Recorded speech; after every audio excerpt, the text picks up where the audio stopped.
ये कहानी है 1938 की, कैरली नाम के एक आदमी की, हंगेरियन आर्मी में, और वो उस कंट्री का बेस्ट पिस्टल शूटर था।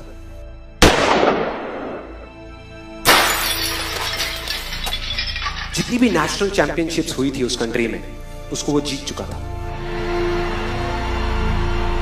और सबको ऑलमोस्ट कंफर्म था कि 1940s में जो ओलंपिक्स होने वाले हैं उसमें गोल्ड मेडल केरली को ही मिलेगा। और उसने सालों से ट्रेनिंग करी थी। उसका एक ही सपना था, एक ही फोकस था कि मुझे अपने इस हाथ को दुनिया का बेस्ट शूटिंग हैंड बनाना है, बेस्ट बनाना है, बेस्ट बनाना है। और वो कामयाब हो गया, उसने बना लिया बेस्ट शूटिंग हैंड। सिर्फ 2 साल का फर्क था। 1938 में एक आर्मी का ट्रेनिंग कैंप चल रहा था, क्योंकि वो आर्मी में था, तो एक एक्सीडेंट हो गया। उसके उसी हाथ में जिससे उसने गोल्ड मेडल जीतना था, उसमें एक हैंड ग्रेनेड फट गया और वो हाथ चला गया। जो उसका सपना था, जो फोकस था, सब खत्म।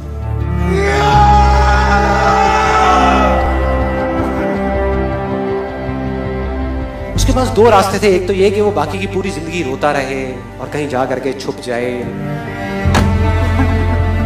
या अपना जो गोल था जिस पे उसने फोकस किया हुआ था उसको पकड़ करके रखे। तो उसने फोकस किया उस पे नहीं जो चला गया था, जो उसके पास नहीं था। उसने फोकस किया उस पे जो उसके पास था।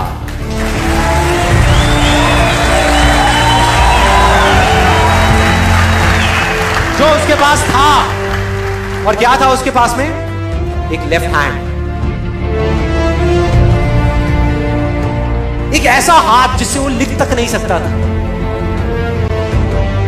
1 महीने तक उसका हॉस्पिटल में इलाज चला इस हाथ के लिए, और सही 1 महीने बाद अपनी ट्रेनिंग शुरू कर दी इस हाथ के।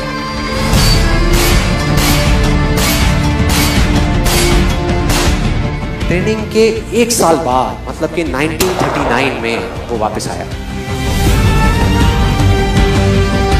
नेशनल चैंपियनशिप्स हो रही थी वहीं पे हंगरी में, और बाकी भी बहुत सारे पिस्टल शूटर्स थे वहां पे।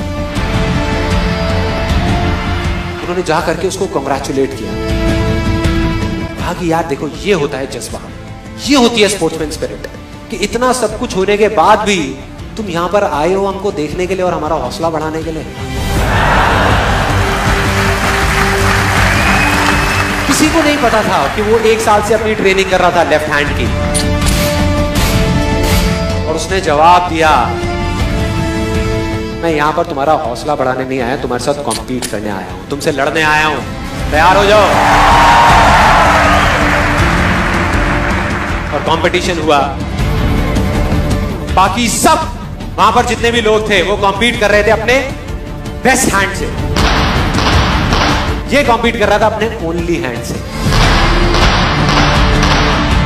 ओनली हैंड से। कौन जीता? The man with the only hand, केरली जीत गया। लेकिन वो यहां नहीं रुका। उसका गोल क्लियर था कि मुझे इस हाथ को इस कंट्री का नहीं, इस पूरी दुनिया का बेस्ट शूटिंग हैंड बनाना है।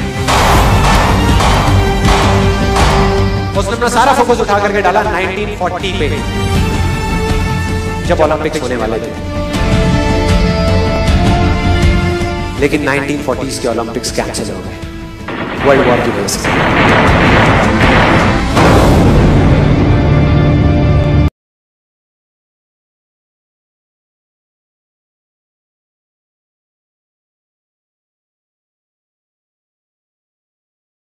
में 1944 में जो ओलंपिक्स होने वाले थे वो भी कैंसिल हो गए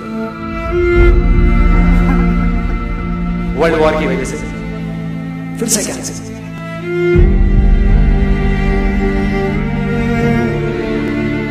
उसने अपना सारा फोकस उठा करके डाल दिया 1948 के ओलंपिक्स में। 1938 में उसकी एज थी 28 साल, 1948 में उसकी एज हो चुकी थी 38 इयर्स। और जो यंगर जो प्लेयर्स आते हैं निकल करके, उनसे कॉम्पीट करना मुश्किल होता चला जाता है। लेकिन मुश्किल नाम का ये वर्ड था ही नहीं उसकी डिक्शनरी में। वो गया, पूरे वर्ल्ड के बेस्ट शूटर्स आए हुए थे जो अपने बेस्ट हैंड से कॉम्पीट कर रहे थे, और ये अपने ओनली हैंड से कॉम्पीट कर रहा था। और कौन जीता? The man with the only hand.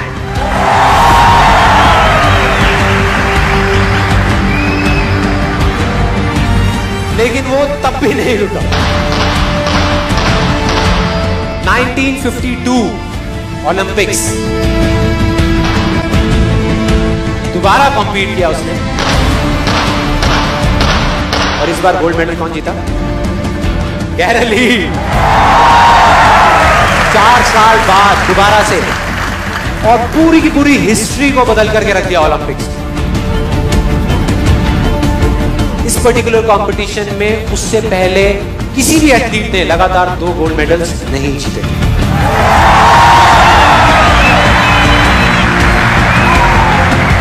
अब किसी भी लूजर के पास चले जाओ, उसके पास लिस्ट होगी बहानों की कि मैं इस वजह से फेल हुआ अपनी लाइफ में, इस वजह से मैं कुछ नहीं कर पाया। बहुत लंबी लिस्ट है।